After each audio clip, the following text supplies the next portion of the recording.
ذکر حق کے نور سے روشن ہے اس کی صبح و شام، اس کے ہر گوشے میں گونجے حق تعالی کا کلام۔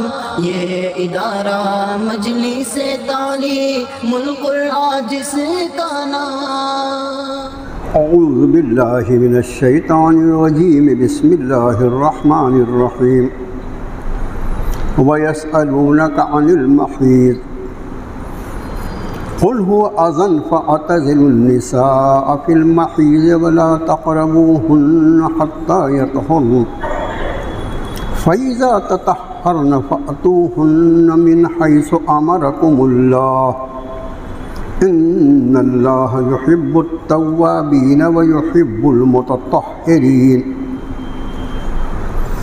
نِسَاؤُكُمْ حَرْثٌ لَكُمْ فَأْتُوا حَرْثَكُمْ أَنَّىٰ شِئْتُمْ وَقَدِّمُوا لِأَنفُسِكُمْ وَاتَّقُوا اللَّهَ وَاعْلَمُوا أَنَّكُمْ مُلَاقُوهُ وَبَشِّرِ الْمُؤْمِنِينَ۔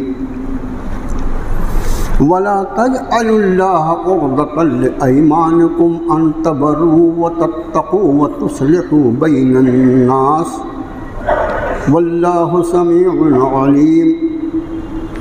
لَا يُؤَاخِذُكُمُ اللَّهُ بِاللَّغْوِ فِي أَيْمَانِكُمْ وَلَٰكِن يُؤَاخِذُكُم بِمَا كَسَبَتْ قُلُوبُكُمْ وَاللَّهُ غَفُورٌ حَلِيمٌ۔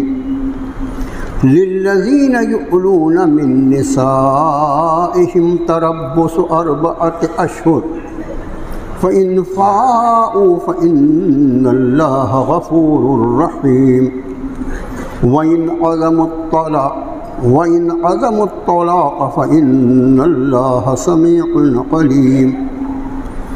وَالْمُطَلَّقَاتُ يَتَرَبَّصْنَ بِأَنفُسِهِنَّ 3 قُرُوءٍ وَلَا يَحِلُّ لَهُنَّ أَن يَكْتُمْنَ مَا خَلَقَ اللَّهُ فِي أَرْحَامِهِنَّ إِن كُنَّ يُؤْمِنَّ بِاللَّهِ وَالْيَوْمِ الْآخِرِ وَبُعُولَتُهُنَّ أَحَقُّ بِرَدِّهِنَّ فِي ذَلِكَ إِنْ أَرَادُوا إِصْلَاحًا وَلَهُنَّ مِثْلُ الَّذِي عَلَيْهِنَّ بِالْمَعْرُوفِ وَلِلرِّجَالِ عَلَيْهِنَّ دَرَجَةٌ وَاللَّهُ عَزِيزٌ حَكِيمٌ۔ صدق اللہ العظیم۔ آمنت بما انزل اللہ من کتاب۔ قرآن پاک کے دوسرے پارے میں اور دوسری ہی صورت شریفہ سورۃ البقرہ کا یہ 28واں رکوع ہے جو 7 آیات بینات پر مشتمل ہے، جس وقت آپ کے خادم نے آپ کو پڑھ کر سنایا۔ ان آیاتوں کا ترجمہ ہماری اور آپ کی زبان میں قریب کچھ اس طرح ہوتا ہے۔ اے نبی صلی اللہ علیہ وسلم، وہ لوگ آپ سے حیض کے متعلق حکم دریافت کرتے ہیں، آپ فرما دیجئے کہ وہ گندگی ہے، پھر تم عورتوں سے حالت حیض میں دور رہو اور ان کے قریب نہ جاؤ یہاں تک کہ وہ پاک ہو جائیں، اور پھر جب وہ پاک ہو جائیں تو پھر تم ان کے پاس جاؤ جیسا اللہ نے تمہیں اجازت مرحمت فرمائی ہے۔ بے شک اللہ بہت محبت فرماتا ہے توبہ کرنے والوں سے اور بہت ہی پاک صاف رہنے والوں سے۔ بیویاں تمہارے لیے کھیتی کے قائم مقام ہیں، سو آؤ اپنی کھیتیوں میں جیسے تمہارا جی چاہے اور اپنے لیے آگے اعمال بھیجتے رہو اور ڈرتے رہو اللہ سے، اور جان لو کہ تمہیں اس سے ملاقات کرنی ہے، اور بشارت دے دیجئے نبی صلی اللہ علیہ وسلم ایمان والوں۔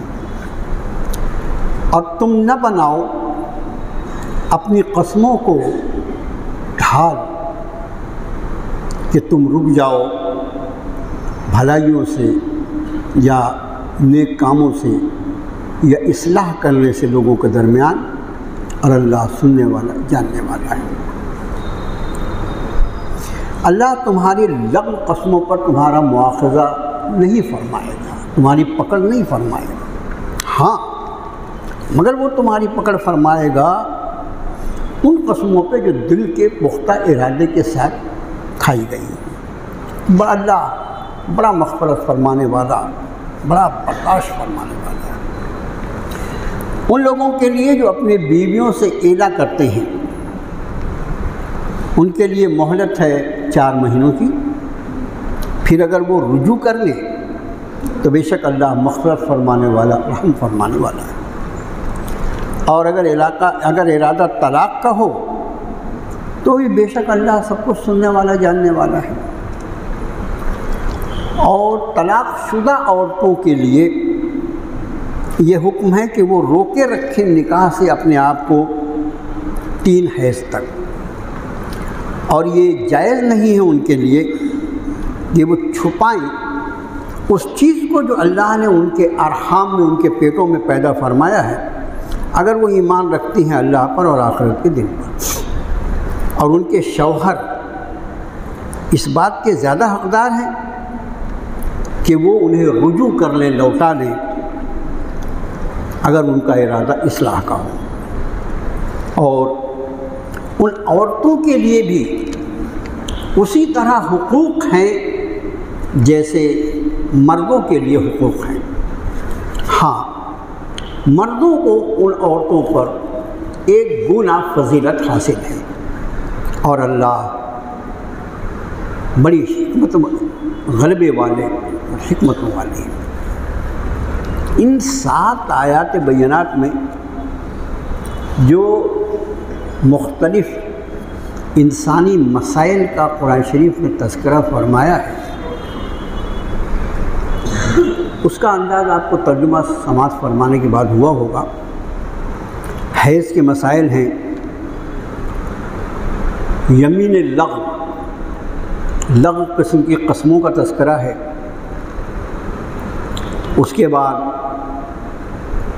طلاق کی عدت کا تذکرہ ہے، رجعت کا تذکرہ ہے، اور اس کے ساتھ ہی مردوں اور عورتوں کے لیے اللہ نے جو حقوق مرتب فرمائے ہیں ان سب کا تذکرہ ہے۔ کتنے احکام بیان فرمائے، دیکھیے جتنی اللہ کی مرضی ہو۔ پہلی آیت شریفہ میں فرمائے وَيَسْأَلُونَكَ عَنِ الْمَحِيضِ، کہ لوگ آپ سے حیض کے بارے میں احکام دریافت فرماتے ہیں۔ یہ ایک قدرتی نظام ہے اللہ کا بنایا ہوا دنیا کی ساری خواتین کے لیے۔ اب ان ایام میں اس عورت کی حیثیت کیا ہے، اور مختلف مذاہب نے ان کے ساتھ ان ایام میں کیا مظالم ڈھائے ہیں، میں چاہتا ہوں کہ اس کا تھوڑا سا تذکرہ ہمارے سامنے آ جانا چاہیے۔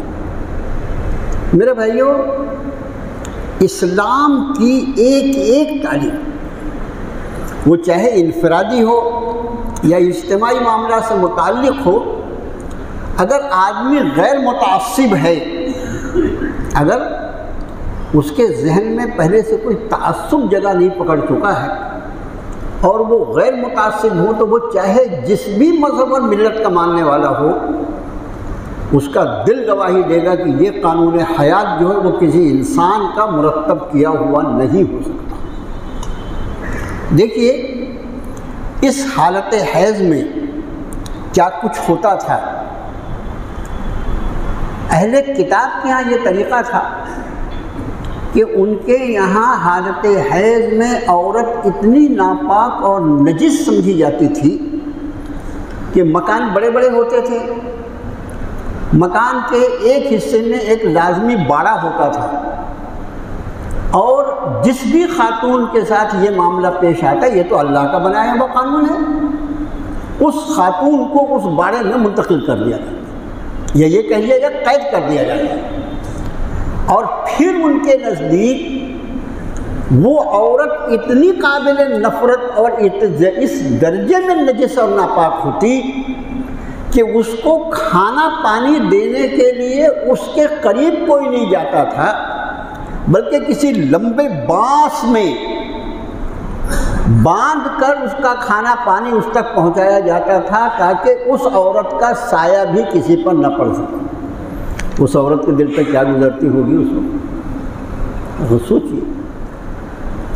کسی اور کو چھوڑو، یہ جو یہاں پر سب سے پرانا دھرم اور سب سے پرانی سنسکرتی کے دعوے دار ہیں نا، ان کی مذہبی کتابوں کے اعتبار سے ان ہنود کے یہاں حالت حیض میں ایک عورت ایسی ناپاک ہو جاتی ہے کہ اگر وہ کسی چیز کو ہاتھ لگا دے تو وہ چیز بھی ناپاک ہو جاتی ہے، اور اس ناپاک چیز کو پاک کرنے کا ان کے پاس کوئی ذریعہ نہیں، صرف ایک ہی طریقہ ہے کہ اس چیز کو آگ لگا کے خاک کر دیا جائے۔ یہ یہاں کے ہندوؤں کا دھرم۔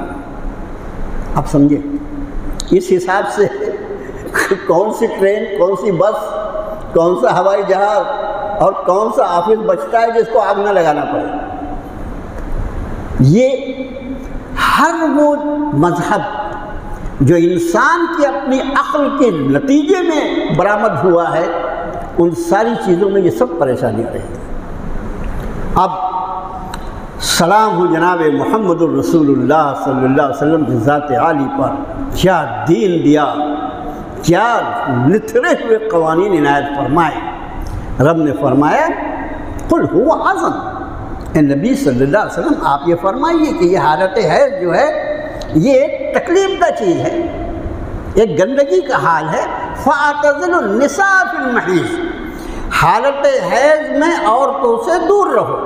ولا تقربوهن حتی یطہرن، یہ قرابت سے مراد اس سے صحبت کرنا ہے کہ اس عورت سے جو حالت حیض سے گزر رہی ہے صحبت کے لیے منع ہے، اس سے صحبت نہ کی جائے، ورنہ معنوی اعتبار سے وہ عورت نہ اس درجے ناپاک ہے کہ اس کو چھوا نہیں جا سکتا، اس کے ساتھ کھایا نہیں جا سکتا، اس کے ساتھ پیا نہیں جا سکتا، یہاں تک کہ ایک بستر پر لیٹنے کی بھی اجازت ہے۔ صحبت کو چھوڑ کر صرف صحبت پر پابندی لگائی شریعت اسلامی نے، اس عورت کے وجود کو ناپاک اور غلیظ نہیں کہا۔ اور اس کے آگے کی بات پھر جب ہم احادیث مبارکہ کی روشنی میں دیکھتے ہیں کیا دین ہے، کیا شریعت ہے، کیا شان ہے محمد عربی صلی اللہ علیہ وسلم کی ذات عالی کی۔ امی عائشہ صدیقہ رضی اللہ تعالی عنہ فرماتی ہیں کہ میں جس چادر پہ لیٹی ہوتی اسی چادر کے دوسرے حصے پر جناب رسول اللہ صلی اللہ علیہ وسلم اپنی نمازیں ادا فرماتے، جبکہ میں اس حال میں ہوتی تھی کہ میں خود نماز نہیں پڑھ سکتی تھی۔ کیا کاش امت مسلمہ کا تعلق علوم دینیہ سے اس کو معلوم ہوتا کہ اس کے رب نے اس کو کیسی کتاب عطا فرمائی اور کس شان کا نبی عطا فرمایا۔ مجھے بتائیے اس سے آگے کیا بیان کیا جا سکتا۔ اب ایک مزید بات، یہ ہر دور دیکھیے فتنے جو ہیں نا، فتنوں کا کوئی سرا نہیں ہوتا، وہ ہر زمانے میں کسی نہ کسی شکل میں ہوتے رہتے ہیں۔ کسی دور میں یہ ہوا کوئی ایک گروپ کھڑا ہو گیا، اب شیطان تو ہے، جس کے دماغ میں جیسی گندگی چاہے ویسی کر دے، اس کو کیا کون روکے۔ ہمارے لیے قرآن کافی ہے، بس جب اللہ کا کلام ہے تو معاذ اللہ کلام اللہ کے ہوتے ہوئے کسی اور چیز کی ضرورت باقی رہ جاتی ہے۔ تو انہوں نے یہ کہہ کر حقیقت یہ ہے کہ احادیث مبارکہ جو قرآن کی اصل تفسیر ہے، خدا کی قسم کوئی صاحب قرآن کو ہٹا کر اپنی عقل اور اپنے علم کے بنیاد پر قرآن سے فائدہ اٹھا ہی نہیں سکتا، اس کو سمجھ ہی نہیں سکتا۔ اب آپ انداز فرمائیں کہ حیض کے متعلق ایک قرآن شریف نے یہاں بیان فرمایا کہ یہ حالت حیض میں عورتوں سے تم صرف مقاربت نہ کرو، صحبت نہ کرو، ورنہ باقی معاملات میں معنوی اعتبار سے ان پہ کوئی نجس اور ناپاک ہو جاتی ہے، ایسا کچھ بھی نہیں ہے۔ بلکہ آخری درجے میں یہ کہ کسی چادر پہ وہ عورت لیٹی ہوئی ہو تو میں سمجھتا ہوں کہ سنت رسول کو پورا میں نماز تہجد 2 رکعت پڑھ لے کہ میرے نبی نے اس طرح نماز پڑھی ہے، تاکہ اس عورت کو اس کا اصل مقام ملے۔ یہ ہوئے احکام۔ اب آگے جب آتے ہیں، اس حالت حیض میں عورت کو نماز معاف ہے۔ نماز فرض کس نے کیا؟ قرآن نے۔ فرائض کہاں سے آتے ہیں؟ فرائض تو قرآن سے ہوتے ہیں نا، فرائض اسلام قرآن سے ہوتے ہیں، یا پھر وہ احادیث متواترہ ہوتی ہیں، وہ اہل علم کا وہ ہے موضوع ہے۔ نماز فرض جو ہے وہ قرآن کے ذریعے ہو رہی ہے۔ ان الصلاۃ کانت علی المؤمنین کتابا موقوتا، ایمان والوں پر وقت کی پابندی کے ساتھ نماز فرض کی۔ قرآن نے نماز فرض کیا۔ جناب محمد الرسول اللہ صلی اللہ علیہ وسلم، قرآن میں کوئی ایک آیت تم نہیں بتا سکتے انشاءاللہ جس میں اس کا اشارہ تم کو مل جائے کہ حالت نماز میں اور حالت حیض میں عورت کو نماز نہیں پڑھنی۔ یہ نبی کریم صلی اللہ علیہ وسلم کا ارشاد ہے۔ اس سے آپ انداز فرمائیں کہ جو بدنصیب احادیث کے نام پر ہنسی مذاق اور اس کو ہنسی کا موضوع بناتے ہیں، وہ احادیث کی اہمیت سے کتنے ناواقف ہیں۔ احکام قرآنی اس کو احادیث رسول بدل دیتی۔ اس حال میں عورت کو نماز سے اللہ نے معاف کر دیا۔ اب انہی احادیث مبارکہ کی روشنی میں اگر رمضان میں عورت پر یہ حالات آئیں، ظاہر ہے جب وہ نماز نہیں پڑھے گی تو روزہ بھی نہیں رکھے گی۔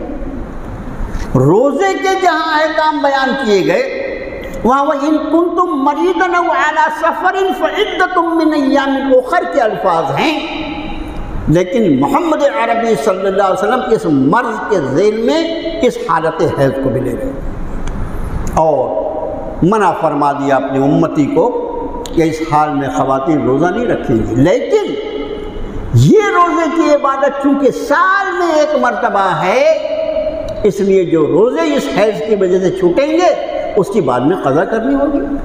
جبکہ نماز کے لیے اس دین نے یہ آسانی رکھی ہے، اس لیے کہ ہر مہینے اس خاتون کو ان حالات سے گزرنا ہے۔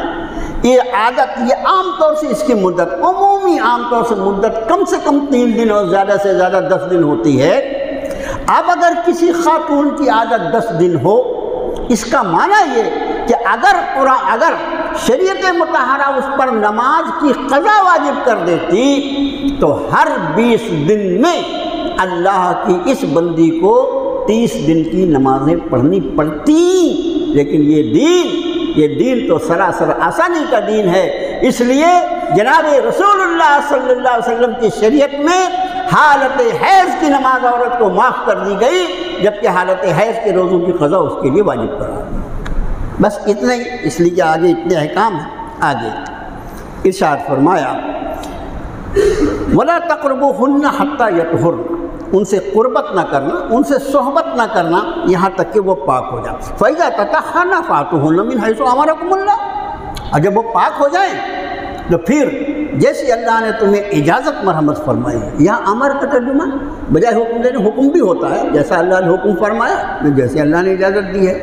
اس سے مراد یہ کہ کسی بھی حال میں اپنی بیوی کے ساتھ بھی غیر فطری عمل جو ہے وہ اشد حرام ہے۔ یہ خیال، غیر فطری عمل جو فعل قوم لوط کی نقالی ہے، یہ اپنی بیوی کے ساتھ بھی اشد حرام ہے۔ اس لیے رب نے فرمایا کہ من حیث امرکم اللہ، جہاں سے اللہ نے تمہیں اجازت مرحمت فرمائی ہے بس وہیں سے اس سے فائدہ اٹھا سکتے ہو۔ ان اللہ یحب التوابین ویحب المتطہرین، بے شک اللہ بہت توبہ کرنے والوں کو اور بڑے پاک صاف رہنے والوں کو بہت پسند فرماتا ہے۔ میرا جی چاہتا تھا کہ طہارت لفظ جو یہاں استعمال ہوا اس کی تھوڑی سی تشریح کریں، اس لیے کہ یہ ان الفاظ میں ہے، طہارت کا لفظ، برکت کا لفظ۔ کچھ الفاظ عربی زبان کے ایسے الفاظ ہیں جن کا متبادل دوسری زبانوں میں سرے سے کوئی لفظ دوسرے الفاظ کھینچ تان کے لانے پڑتے ہیں، اسی میں طہارت ہے اور یہ خیال رہے۔ الطہور شطر الایمان، حدیث شریف میں فرمایا یہ طہارت جو ہے یہ ایمان کا اہم ترین حصہ ہے، اور یہ طہارت جو ہے یہ صرف آج کی تاریخ میں آج کی تاریخ میں الحمدللہ ثم الحمدللہ امت مسلمہ کے سوا کوئی اس طہارت کی حقیقت کو جانتا نہیں، اور اس کو جب جانتا نہیں تو اس کو برور کار لانا، اس پر عمل پیرا ہونے کا کیا سوال ہے؟ باقی نام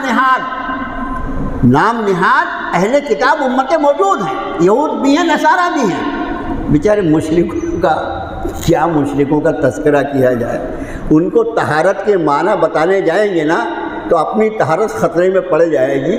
جانور پیشاب کرے، اس کے سامنے چلو لگا کر وہ غلیظ پیشاب، ساری دنیا اس پر متفق ہے کہ بیماریوں کے سارے جراثیم جو انسان کے جسم سے خارج ہوتے ہیں اس کا سب سے بڑا ذریعہ اس کا پیشاب اور پاخانہ ہوتا ہے۔ کوئی بھی چیز ہوئی تو ڈاکٹر بولتا ہے اس کا یورین ٹیسٹ کرا لو، جو ہوگا سب یورین میں آ رہا ہوگا، جتنی غلاظتیں ہوں گی سب یورین میں آ رہی ہوں گی۔ اب وہ بیچارے اپنے آپ کو معلوم نہیں کیا سمجھتے ہیں کہ جو سارے زمانے کی غلاظتیں اپنے جسم میں ڈالنے والی قوم ہو، اس کو طہارت کے لفظ سے کیا لینا دینا ہے، اس کو کیا معنی بتائے جائیں گے۔ آگے ارشاد فرمایا نساؤکم حرث لکم، دیکھو بیویاں یہ تمہاری کھیتیاں ہیں، فاتوا حرثکم انا شئتم، اور پھر کھیتی ہے یہ جیسے چاہو ویسے اس میں آ سکتے ہو۔ وقدموا لانفسکم، اپنے آپ کے لیے آگے اعمال بھیجتے رہو۔ واتقوا اللہ، دیکھو عورتیں جو ہیں ان کے سارے جو اللہ نے تم کو حقوق عطا فرمائے ہیں ان سب کے معاملے میں واتقوا اللہ، اللہ کا لحاظ کرتے رہو۔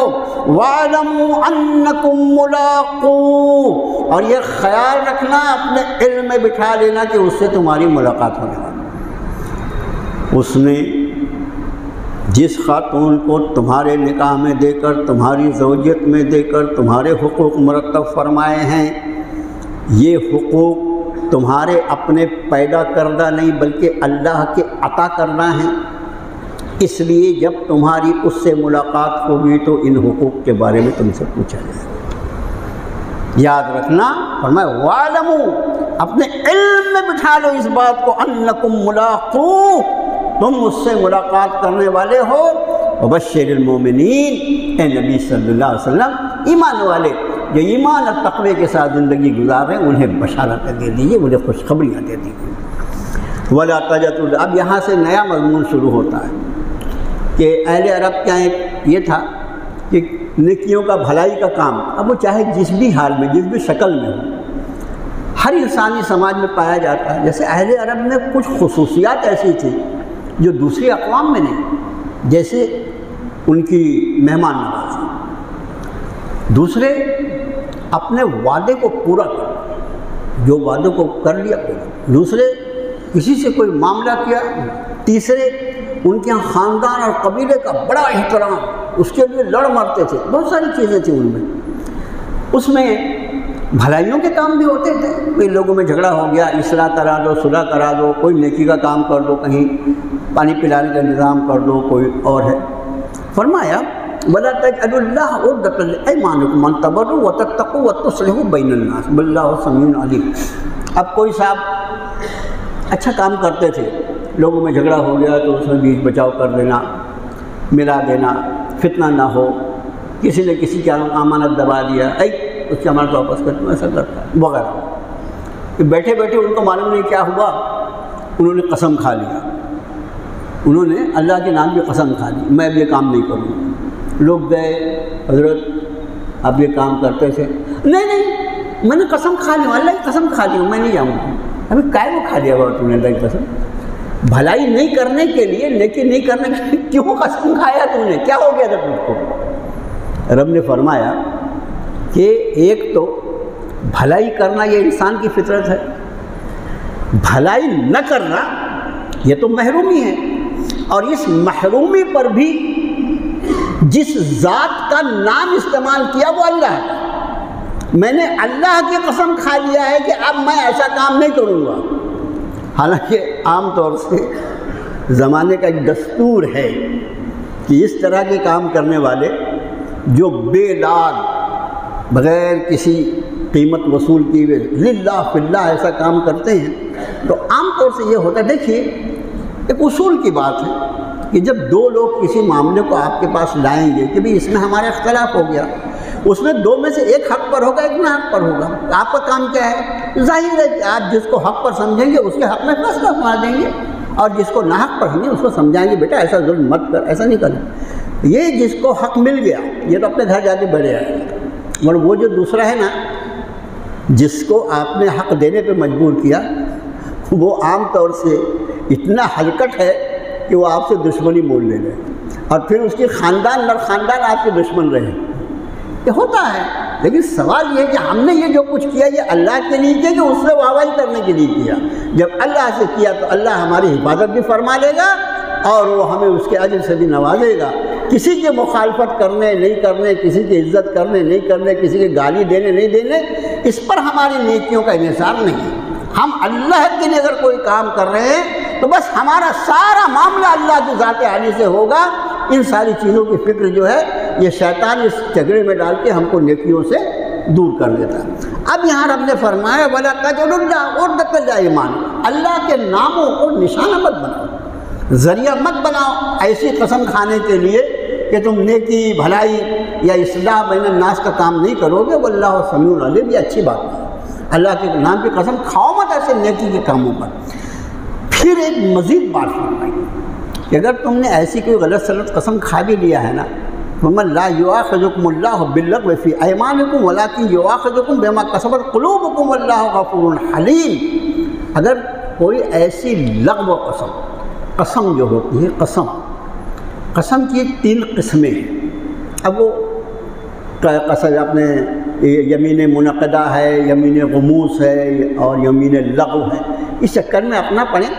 کوئی ایسی بیکار کی قسم اگر آدمی جھٹکے میں، بعض لوگوں کی عادت رہتی ہے بے مطلب ان کے زبان سے قسم کے الفاظ نکلتے رہنے، بچنا چاہیے، بری بات ہے۔ دوسری بات، کوئی ایسی چیز جس کے بارے میں یقین تھا کہ ایسا واقعی ہوا ہوگا، مثال کے طور پر ہمیں معلوم ہو کہ بھئی فلاں تاریخ کو وہ صاحب کا ریزرویشن تھا، وہ ناگپور آنے والے تھے، ہم کو معلوم تھا کہ ان کا بالکل آمد ہے، فلاں ٹرین سے آنے والے ہیں، ہم نے ان کے وہ آ گئے ہوں گے یہ سمجھ کر قسم کھا لی، ارے اللہ کی قسم وہ آ گئے، لیکن ہوا یہ تھا کہ وہ گاڑی کینسل ہو گئی، وہ آئے نہیں، تو یہ ہمارے لا علمی سے ہوا نا۔ تو اس طرح کی قسمیں جو ہوتی ہیں، ایک تو یہ کہ غیر ارادتاً نکل جائے، دوسرے یہ کہ کسی چیز کا یقین ہو کہ ایسا ہوا ہوگا لیکن وہ نہ ہوا ہو، یہ سب اس طرح کی باتوں پر اگر وہ قسم کھا لے آدمی تو اللہ تعالیٰ ان قسموں پر مواخذہ نہیں کرے۔ کتنا احسان اور کتنے کرم کا معاملہ ہے، کتنے کرم کا معاملہ ہے، بھیا بندہ میرا اس کا مکلف ہی نہیں، لیکن فرمایا وَلَٰكِن يُؤَاخِذُكُم بِمَا كَسَبَتْ قُلُوبُكُم، ہاں مگر دل کے پکے ارادے سے جو قسم تم نے کھائی ہے اس کو اللہ جانتا ہے۔ اس کی وجہ ہے یہ جو یہاں پر یہ آیت شریفہ ہے، اس احکام کے ساتھ اگلی آیت جو ہے اس میں ایلا کا حکم آ رہا ہے۔ ایلا کہتے ہیں اس وقت یہ تھا، اور وہ احکام ابھی بھی باقی ہے، اس وقت یہ تھا عربوں میں کہ وہ اپنی عورتوں سے قربت نہ کرنے کی قسمیں کھا لیتے تھے، عورتوں سے صحبت نہ کرنے کی قسمیں کھا لیتے تھے، اور ان قسموں کو وہ طلاق کے برابر سمجھتے تھے۔ ان کا اپنا طریقہ جو بھی رہا ہو، جو بھی ان کے طریقے ہوں، کتنے دن کے لیے کھاتے تھے، اس سے ہم کو کیا بحث، اس حکم کو قدر ترمیم کے ساتھ، اس حکم کو کہ ایک آدمی اپنی بیوی سے مقاربت نہ کرنے کی قسم کھا لے، اس سے صحبت نہ کرنے کی قسم، یہ قسم آدمی کب کھائے گا؟ خوشی کی حالت میں کھائے گا؟ عورت سے بہت راضی رہ کے کھائے گا؟ نہیں، یہ قسم تو آدمی صرف غصے کی حالت میں کھا سکتا ہے نا، کسی وجہ سے اس کو عورت کے کسی معاملے سے کوئی بہت ٹھیس پہنچی ہو، جب بھی یہ کام ہو سکتا ہے، تو ظاہر ہے کہ یہ بیوی سے ناراضگی کی شکل میں ہوگا۔ اب اس قسم کے نتائج کیا ہوں گے وہ اگلی آیتوں میں آ رہا ہے، اس لیے یہاں رب نے قسم کا حکم یہ بیان فرمایا کہ ایسی قسمیں جو بلا ارادتاً نکل جائے اور جس پر تمہارا کوئی بس نہیں چلتا، تو وہ قسمیں جو ہیں وہ تو اللہ کے نزدیک ناقابل مواخذہ، اس پر اللہ تعالیٰ پکڑ نہیں فرمائے۔ لیکن بما کسبت قلوبکم، جو دل کے ارادے سے، جیسے کسی کام کے کرنے یا نہ کرنے کی ہم نے قسم کھائی، کسی کام کے کرنے یا نہ کرنے کی قسم کھائی۔ اب ظاہر ہے کہ ہم نے ہوش و حواس میں رہ کے یہ قسم کھائی ہے، اب یہ قسم جو ہوگی یہ اللہ کے نزدیک قابل مواخذہ ہوگی۔ یا تو جس کام کے نہ کرنے کی قسم کھائی ہے اس کو نہ کیا جائے تو قسم قائم رہے گی، لیکن اگر کبھی وہ کر لیا گیا اور یہ قسم ٹوٹ گئی، اب اس کو قسم کا کفارہ ادا کرنا، اب اس کو قسم کا کفارہ ادا کرنا پڑے گا۔ یا کسی کام کے کرنے کا ہم نے سوچا تھا، قسم کھائی تھی، اور پھر کسی وجہ سے جیسا ہم نے قسم کھائی تھی اس کے خلاف ہو گیا، یعنی قسم جس بات پر کھائی گئی ہے اس کے خلاف اگر ہو جائے تو وہ قسم ٹوٹ جاتی ہے اور قسم کا کفارہ ادا کرنا پڑتا ہے۔ اس کی تفصیلی معلومات علماء سے، مفتیان کرام سے حاصل کی۔ یہ کوئی فقہ کا درس نہیں ہے اور یہ ہماری لائن کی چیز بھی نہیں۔ یہ سب چیزوں کے لیے ہم اپنے اساتذہ کو درست دے دیں کہ بھیا یہ فقہ کا مسئلہ، لیکن اب وہ پورا ایک درس مسئلہ چل رہا ہے، قسم قسم، تو آپ بھی بولیں گے میں بھی قسم کھاتا ہوں کہ اگلے درس سے میں جاؤں گا نہیں، خالی قسم ہی کھلائے مولانا۔ تو قسم کے بارے میں یہ خیال رکھیں۔ اب اگلی آیت شروع ہوتی ہے جس سے لگا ہوا مضمون ہے للذین یؤلون من نسائہم تربص اربعۃ اشہر، ان لوگوں کے لیے جو اپنی عورتوں سے ایلا کر لیں۔ ایلا کیا ہے؟ اپنی عورت سے صحبت نہ کرنے کی قسم کھا لینا۔ اگر کوئی آدمی ایسی قسم کھا لیتا ہے تو تربص اربعۃ اشہر، اس کے لیے مہلت ہے یا انتظار کی مدت ہے صرف 4 مہینے۔ 4 مہینے تک اس کی قسم جو رہے گی وہ چلے گی۔ 4 مہینے کے اندر اس کو چاہیے کہ وہ اپنی قسم توڑ لے اور اپنی بیوی سے مقاربت کر لے۔ یہ جیسے طلاق کے رجوع کیا جاتا ہے، زبان سے بولنے سے رجوع نہیں ہوگا کہ میں اپنے ایلا سے رجوع کرتا ہوں، مجھ سے نہیں چلے گا۔ اس میں اس کو چاہیے کہ وہ 4 مہینے کی مدت پوری ہونے کے پہلے اپنی قسم توڑ ڈالے۔ رب تعالیٰ نے فرمایا تربص اربعۃ اشہر، اس کو مہلت ہے صرف 4 مہینے کی۔ فَإِنْ فَاءُوا فَإِنَّ اللَّهَ غَفُورٌ رَحِيمٌ، پھر اگر وہ رجوع کر لیں اللہ مغفرت فرمانے والا، معاف فرمانے والا۔ مطلب 4 مہینے کے اندر اگر کوئی شخص اپنی بیوی سے ناراض ہو کر ایسی قسم کھا بیٹھتا ہے کہ اب میں تجھ سے یہ فائدہ نہیں اٹھاؤں گا، تو اس کے لیے قرآن فرما رہا ہے یہ احکام صرف انہیں کو معلوم ہو سکتے جو قرآن شریف پڑھتے ہیں۔ قرآن شریف کے باہر والے کو پوچھے ایلا کس کو بولتے ہیں، تو واٹ ایلا، ایلا کیا ہوتا ہے؟ ایلا یہ ہے، اب اس کو 4 مہینے کے اندر اپنی قسم کو توڑ دینا چاہیے اور اپنی بیوی سے مقاربت کر لینی چاہیے۔ اب قسم چھوڑا تو قسم کا کفارہ ادا کر لے، لیکن اگر 4 مہینے کی پوری مدت گزر گئی تو یہ مسئلہ ذہن میں رکھو، اس کی بیوی پر طلاق بائن پڑ جائے گی۔ کوئی شخص اگر اپنی بیوی سے ایلا کر لے اور 4 مہینے کی پوری مدت ہو جائے، کیونکہ رب تعالیٰ فرمانے فَإِنْ فَاءُوا، 4 مہینے کی میں نے مہلت دی ہے، پھر اگر وہ رجوع کر لیں، 4 مہینے کے اندر رجوع کرنا ہی کرنا ہے، پھر اگر 4 مہینے کے اندر وہ اپنی قسم توڑ دیتا ہے اور پھر قسم کا کفارہ ادا کرتا ہے، دیٹس آل رائٹ۔ لیکن اگر ایسا نہیں ہوا تو اس کی بیوی پر طلاق بائن پڑے گی، اور طلاق بائن اس طلاق کو کہتے ہیں، آگے طلاق کے احکام بھی آ رہے ہیں، جس میں نکاح مطلقاً ٹوٹ جاتا ہے، نکاح فوراً ٹوٹ جاتا ہے، اور اس نکاح کے ٹوٹنے کے بعد اگر وہ اس بیوی سے دوبارہ نکاح کرنا چاہے تو اس کو نئی مہر کے ساتھ نکاح کرنا پڑے گا۔ یہ کہے کا مسئلہ ہوا ایلا کا۔ پھر فرمایا وَإِنْ عَزَمُوا الطَّلَاقَ فَإِنَّ اللَّهَ سَمِيعٌ عَلِيمٌ، لیکن اگر ان کا ارادہ طلاق کا ہے تو اللہ سننے والا جاننے والا ہے۔ مطلب یہ کہ اگر 4 مہینے کی مدت کے اندر وہ رجوع نہیں کرتا ایلا کی قسم ایلا کرنے کے بعد، تو اس کا مطلب ہی یہ ہے کہ وہ اپنی عورت کو اس طرح سے طلاق دینا چاہتا تھا۔ اس لیے اس آیت شریفہ کی روشنی میں آپ کے خادم نے مسئلہ پہلے بتا دیا کہ وَإِنْ عَزَمُوا الطَّلَاقَ، اگر ان کا ارادہ طلاق کا ہو تو فَإِنَّ اللَّهَ سَمِيعٌ عَلِيمٌ، اللہ سننے والا جاننے والا ہے کہ یہ اپنی بیوی سے رجوع نہیں کرنا چاہتا تھا۔ اصل میں بغیر طلاق کا لفظ بولے ہوئے وہ اپنی بیوی کو طلاق دینا چاہتا تھا، جو اس ایلا کی صورت میں اس بیوی پر پڑ گئی، اس لیے کہ 4 مہینے کے اندر اندر اس شوہر نے اس سے رجوع نہیں کیا۔ مطلب یہ وہ طلاق ہے جو بغیر لفظ طلاق استعمال کیے ہوئے طلاق واقع ہوتی ہے، ایلا۔ بس یہ ایک مسئلہ اتنا۔ آگے والمطلقات يتربصن بأنفسهن 3 قروء ولا يحل لهن أن يكتمن ما خلق الله في أرحامهن إن كن يؤمن بالله واليوم الآخر۔ اور طلاق شدہ عورتوں کے لیے یتربصن، ان کے لیے حکم ہے کہ وہ انتظار کریں، وہ رکی رہیں اپنے نکاح کے لیے، بانفسہن، اپنے آپ کے لیے، 3 قروء، 3 حیض تک۔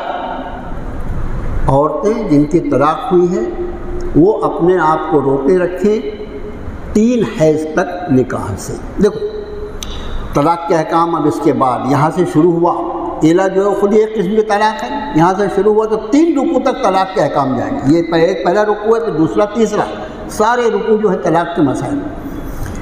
طلاق کے مسائل، مالیات کے مسائل، مالیات کے مسائل، طلاق کے مسائل اور وراثت کی تقسیم کے مسائل۔ ان 3 مسائل کو قرآن نے جتنے تواتر کے ساتھ اور جتنے تفصیل کے ساتھ ایک جگہ بیان کیا ہے، کوئی دوسرا مسئلہ بیان نہیں کیا۔ مالیات کے مسائل، ابھی تو طلاق کا مسائل اس رکوع سے شروع ہو گئے نا، اگلا رکوع اور اگلے سے اگلا رکوع، یعنی 3 رکوع طلاق کے مسائل ہیں۔ اس کے بعد پھر جب آپ سورہ بقرہ کے اختتام کے قریب پہنچیں گے تو 39واں رکوع، 38واں رکوع، 37واں رکوع، 36واں رکوع، یہ سارے رکوع مالیات اور معاشیات اور سود کی حرمت اور صدقے کی اہمیت پر اللہ نے مسائل بیان فرمائے۔ امت نے سمجھی، نماز پڑھ لیا 5 وقت کی، بہت بڑا متقی پرہیزگار بن گیا، میرا رومال دیکھو اور دیکھو میری ٹوپی کتنی لمبی 3 مالے کی ہے، بس یہی میرا تقویٰ ہے، یہی میرا تقویٰ ہے۔ دینداری جو ہے، دینداری کو ہم نے بعض رسوم کو ملا کر دینداری سمجھا۔ دین جو ہے یہ صبح جس وقت ہم بستر کو چھوڑتے ہیں وہاں سے اٹھ کر رات میں بستر پہ جانے تک پوری زندگی کو میرے دین اسلام نے محیط کر رکھا ہے۔ اس میں میری مسجد میں گزرنے والے کتنا وقت ہے؟ ارے بابا میری 5 نماز کو بھی اگر جوڑ لیا جائے نا تو وہ آدھا گھنٹہ بھی نہیں ہوتا۔ باقی 23.5 گھنٹے، باقی 23.5 گھنٹے کے مسائل اس قرآن کے بغیر امت مسلمہ نہیں جان سکتی جو قرآن ان مسائل کے اصولوں کو بیان۔ یہاں دیکھیے مسائل فرما رہے ہیں کہ والمطلقات، طلاق شدہ عورتیں، ان کے لیے چاہیے کہ وہ 3 حیض تک اپنے آپ کو روکے رکھیں۔ اس کو کہتے ہیں عدت طلاق۔ یہ عدت کیوں ہے؟ یہ عدت کیوں ہے؟ عدت طلاق کی حکمتیں اللہ ہی بہتر جانتا ہے، نہ جانے کتنی اس میں حکمت ہے، لیکن اس میں بڑی حکمت جو سب کے سامنے ہے وہ ہے انسانی نسل کسی بھی طرح کسی بھی خطرے کا شکار نہ ہو سکے۔ یہ جو فلاں بچہ کھڑا ہوا ہے، یہ بچے کا والد کون ہے اور اس کی والدہ کون ہے، یہ قطعیت کے ساتھ طے ہو۔ والدہ کا ہونا جو ہے یہ تو طے رہتا ہے، اس لیے کہ اللہ تعالیٰ اس کے جسم سے اس کو پیدا فرماتا ہے، دنیا دیکھتی ہے۔ لیکن والد کے معاملے میں اگر کسی خاتون کی طلاق ہو گئی اور بغیر عدت کے گزارے ہوئے اگر اس کا نکاح کسی اور آدمی سے کر دیا گیا اور خدا نہ خواستہ اس طلاق کے وقت اگر وہ حاملہ ہو، اب مجھے بتائیے وہ پیدا ہونے والا بچہ جو رہے وہ کس کے نام سے منسوب کیا جائے، کس کے نام سے؟ اور انسانی نسل اس کے احترام کا ایک اہم ترین حصہ ہے کہ انسانی نسل کو پوری طرح محفوظ رکھنا۔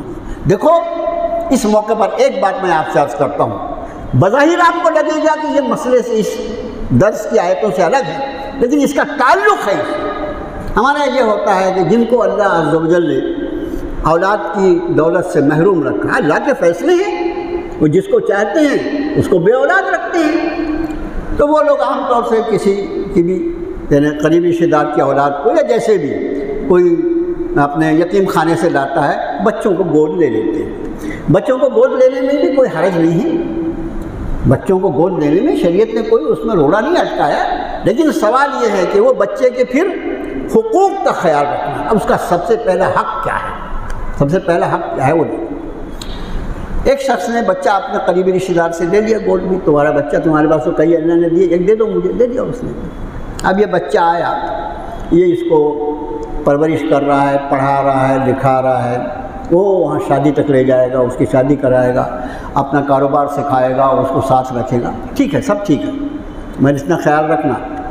یہ بچہ جو ہے اس کے باپ کی جگہ اگر یہ شخص اپنا نام لگا دے، کس کو معلوم ہے یہ تو 1 مہینے کا تھا جب بھی میں نے لے لیا تھا، کون جانتا ہے کہ کس کی اولاد ہے، اپنا نام لگا دیا، یہ اشد حرام ہے، اشد حرام ہے۔ یہ اللہ نے اس کو کسی اور کے نطفے سے پیدا کیا، تو نے اس کے نام، اس کے ساتھ اپنا نام لگا لیا، اللہ کے قانون میں ہاتھ ڈالتا ہے، یہ معمولی جرم نہیں ہے۔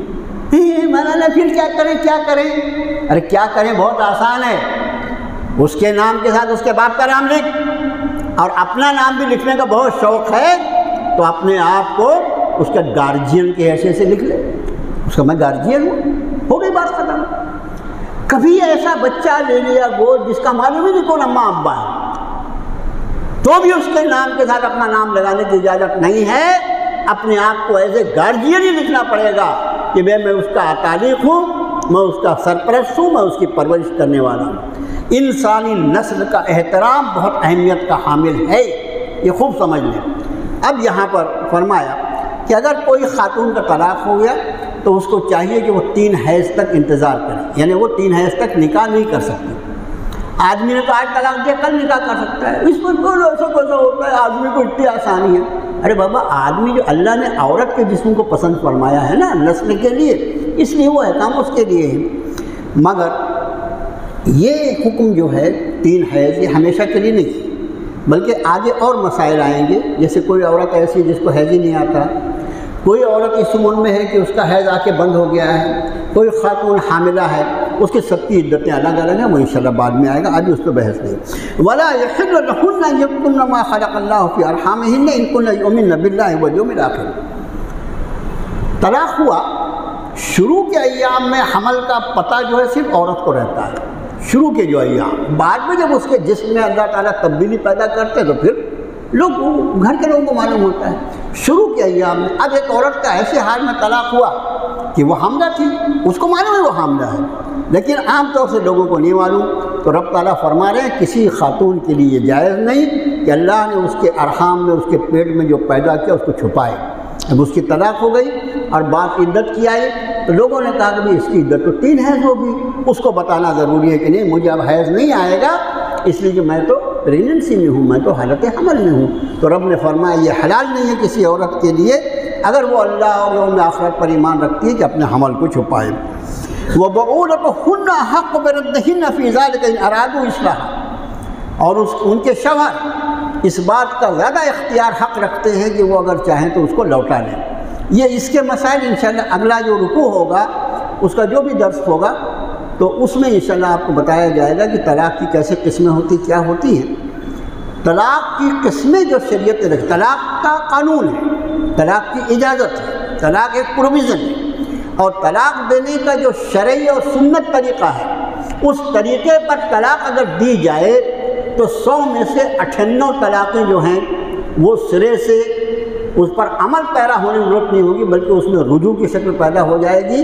شرط یہ ہے کہ ہم اپنی جہالت سے توبہ کریں، شرط یہ ہے کہ ہماری لا علمی، ہماری جہالت جو ہے وہ ہمارے پیر پہ ہم کوڑی مار کر اپنے کلہاڑی مار لیتے ہیں اور اس کے بعد پھر رونا روتے رہتے ہیں کیا کریں کیا کریں۔ علم حاصل کرو، علم حاصل کرو، اللہ کے رسول صلی اللہ علیہ وسلم نے جس علم کے حاصل کرنے کو فرض قرار دیا ہے اس میں یہ سارے بنیادی علوم ہیں.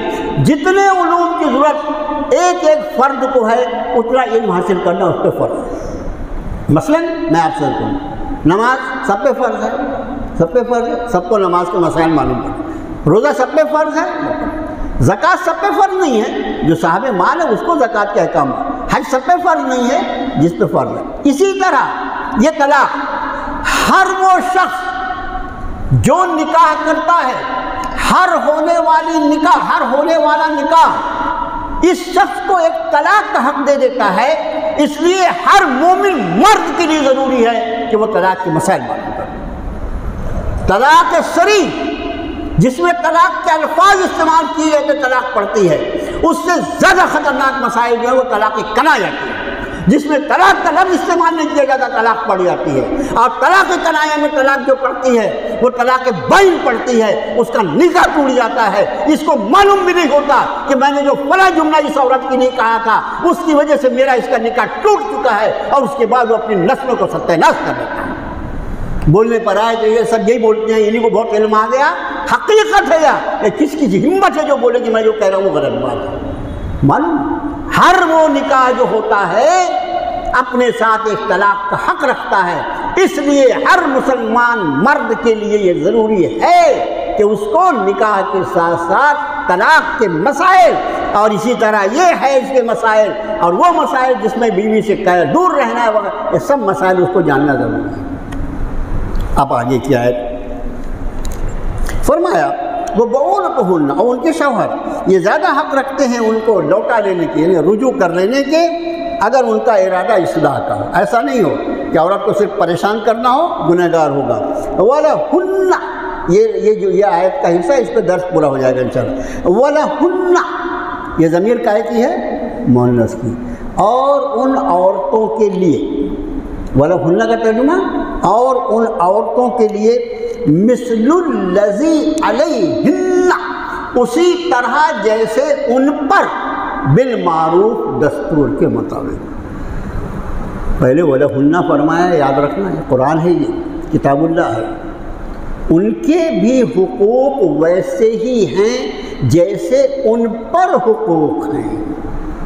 کیا کم الفاظ میں اس پر آپ اجازت دیں تو اگلا درس انشاءاللہ اتنی آیت پہ کرتے ہیں کہ ان عورتوں کے بھی اسی طرح حقوق ہیں جیسے ان پر ہمارے حقوق ہیں. پورا طبقہ رجال سارے مرد اس بات کے تو جھنڈا دھاری ہیں کہ ہمارے حقوق ہیں عورتوں پر. کبھی یہ بھی کسی عالم سے جا کے پوچھا کہ اس کا میرے اوپر کیا حق ہے؟ اور ظاہر ہے تو جن حقوق کا دعویٰ کر کے اپنی بڑائی جتا رہا ہے، جس اللہ نے یہ حقوق تجھے دیے ہیں، وَلَهُنَّ کا لفظ اسی رب نے پہلے استعمال فرمایا ہے کہ ان کے حقوق بھی ویسے ہی ہیں جیسے تمہارے حقوق ہیں. اس کا معنی خود بخود یہ ہیں کہ اپنے حقوق کو معلوم کرنے کے پہلے ان کے حقوق بھی معلوم کریں. پھر آگے فرمایا وَلِلرِّجَالِ عَلَيْهِنَّ دَرَجَةٌ، ہاں مردوں کو ان عورتوں پر ایک گنا فضیلت حاصل ہے. ایک گنا، یہ ایک گنا فضیلت میں نے کہاں سے ہے؟ یہ مولانا خالد سیف اللہ رحمانی کا ترجمہ ہے. ان عورتوں پر ان مردوں کو ایک گنا. ہمارے حضرت رحمۃ اللہ علیہ اس کا ترجمہ فرمایا کرتے تھے ان مردوں کو ان عورت پر ایک درجہ زیادہ حاصل ہے. ایک درجہ زیادہ کیوں حاصل ہے؟ ارے بابا سماجی زندگی کو چلانے کے لیے یہ اشد ضروری ہے. ان لوگ کیا کہتے ہیں بھئی یہ انسانی زندگی جو ہے اس میں تو مرد اور عورت جو ہوتے ہیں وہ ایک گاڑی کے دو پہیے کی طرح ہوتے ہیں. بالکل صحیح بات ہے، بالکل صحیح بات ہے. لیکن ہمارا سوال یہ ہے کہ یہ جتنے ٹو ویلر ہیں، وہ سائیکل سے لے کر آپ کے جتنے بھی ٹو ویلرس ہیں، مجھے بتاؤ دو چکے تو برابر سائز کے رہتے ہیں، دونوں چکوں کا فنکشن ایک جیسا رہتا ہے؟ نہیں. یاد رکھو سامنے والے چکے میں بریک تو ہوتا ہے لیکن اصل بریک وہ ہوتا ہے جو پچھلے چکے میں ہے. اگر گاڑی بہت اسپیڈ میں اور سامنے کا بریک لگا دیے تو نتیجہ کیا ہوتا ہے مجھ کو اور آپ کو سب کو معلوم ہے نا. تو سامنے والا جو چکا ہے اس کا فنکشن یہ ہے کہ وہ ڈائریکشن طے کرتا ہے. جانا کدھر ہے یہ سامنے کے چکے کا کام ہے، اور رکنا کہاں ہے یہ پچھلے چکے کا کام ہے۔ اگر پچھلے چکے کو تم یہ کام دو گے تو گاڑی 1 انچ بھی آگے نہیں بڑھے گی۔ فنکشن الگ الگ ہیں، اس لیے فرمایا وَلِلرِّجَالِ عَلَيْهِنَّ دَرَجَةٌ، مردوں کو 1 گنا زیادہ فضیلت اللہ نے عطا فرمائی، اس لیے کہ یہ سماجی زندگی ہے۔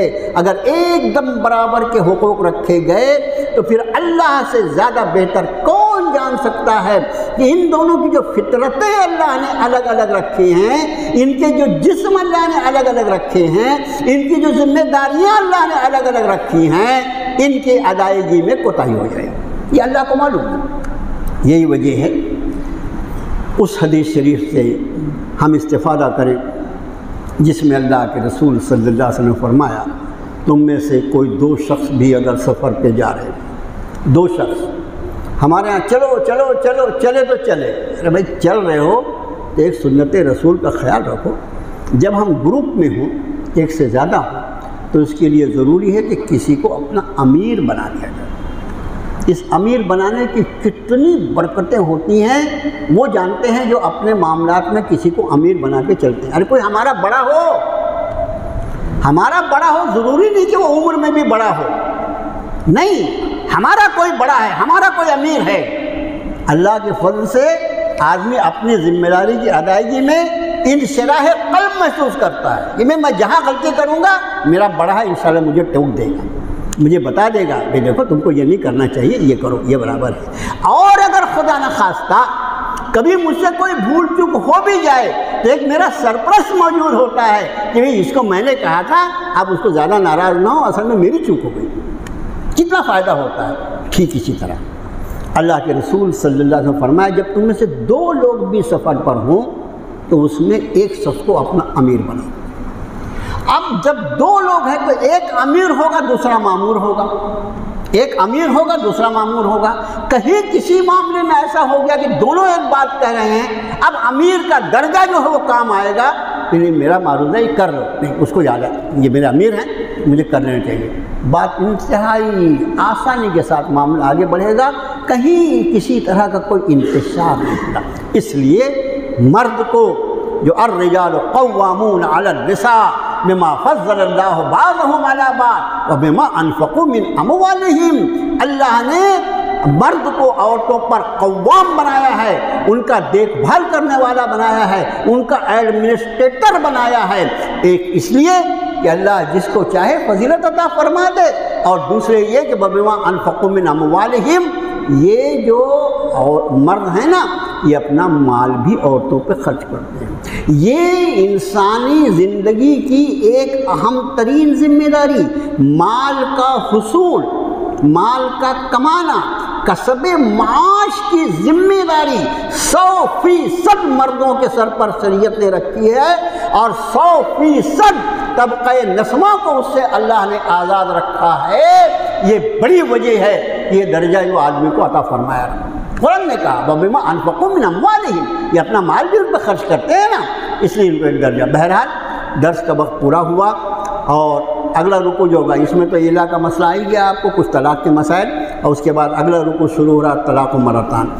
ہم دیکھتے ہیں کہ بہت سے لوگ جب سے یہ درس آن لائن ہوا ہے، جب آن لائن ہم جو کیا گیا ہے، مجلس تعلیم القرآن نے جو کیا ہے وہ خواتین کے لیے کیا یار، مسئلے خواتین کو ہوں اس کا فائدہ مرد اٹھائیں، اچھا لگتا ہے کیا؟ اچھا لگتا ہے؟ اپن پردہ کر سکتے ہیں کیا؟ نہیں پردہ کر سکتے، اپنے کس سے بولا پردہ کرنے کو؟ اپنے کو لٹان نیچے رکھنے کے لیے شریعت نے حکم دیا، پردہ ان کو کرنا ہے۔ تو یہ جو آن لائن درس ہے یہ مردوں کے لیے نہیں ہے بھائی، یہ خواتین بہنوں بیٹیوں کے لیے ہیں جو بیچاری مسجدوں میں نہیں آ سکتی، وہ اس سے استفادہ کریں۔ اب ہمارے ساتھی مسجد میں اپنے محلے کی مسجد میں نماز پڑھے، چلو بیٹھ کے درس دیکھا تھا، مانا میں نے درس پورا سنا تھا، ارے بھائی وہ درس کا سننا جو ہے وہ بھی اجر و ثواب سے انشاءاللہ خالی نہیں ہوگا، لیکن اتوار کی شام اور مغرب کی نماز کا ایڈجسٹمنٹ، یہ نماز انشاءاللہ لازماً مجھے جامع مسجد مون پورے میں پڑھنا ہے، اس لیے کہ وہاں اللہ کی کتاب پڑھی جائے گی۔ میرے بھائی یہ اجر و ثواب تم کو گھر بیٹھ کر درس دیکھنے سے یہ فائدہ نہیں پہنچے گا، یہ سمجھ لیجیے۔ دوسری بات، جیسا میں عرض کرتا رہا ہوں کہ مجھے مکان جس کا بیانہ ہوا ہے اس کی رجسٹری کی تاریخ جو ہے وہ بالکل سر پر آ کھڑی ہوئی ہے۔ جنوری کے مہینے میں ہی اس کی رجسٹری کرنا ہے، اور ایک بڑی خطیر رقم ہے جس کا جمع کرنا ابھی باقی ہے۔ آپ سب سے میری مؤدبانہ گزارش ہے کہ اس میں تعاون بھی فرمائیں، اس کے لیے دعا بھی فرمائیں۔ اللہم صلی علی محمد عبدک و رسولک النبی الامی، ربنا آتنا فی الدنیا حسنہ وفی الآخرۃ حسنۃ وقنا عذاب النار۔ اللہ ہمارے گناہوں کو معاف فرما دے، اللہ ہمارے سارے مریضوں کو شفا عطا فرما دے۔ اللہ ہمارے درس کے ایک ساتھی کے بھائی جو ہیں بڑی مہلک مرض میں مبتلا ہیں، ہمارے درس کے ایک ساتھی ان کی اہلیہ صاحبہ ایڈمٹ ہیں ہاسپٹل میں، اللہ ان سب کو بھی اور پورے امت مسلمہ کے مریضوں کی شفا کی ہم درخواست کرتے ہیں۔ اللہ ہم سب کو شفاء کاملہ عاجلہ مستقلہ عطا فرما، اہل فلسطین کی مدد فرما، اللہ غیب سے مدد فرما دے۔ اللہ جس طرح تو نے اپنے بیت اللہ کی حفاظت فرمائی تھی، اے اللہ اس قدس کی حفاظت کے بھی انتظام فرما دے۔ وصلی اللہ تعالی علی خیر خلقہ محمد و آلہ وسلم۔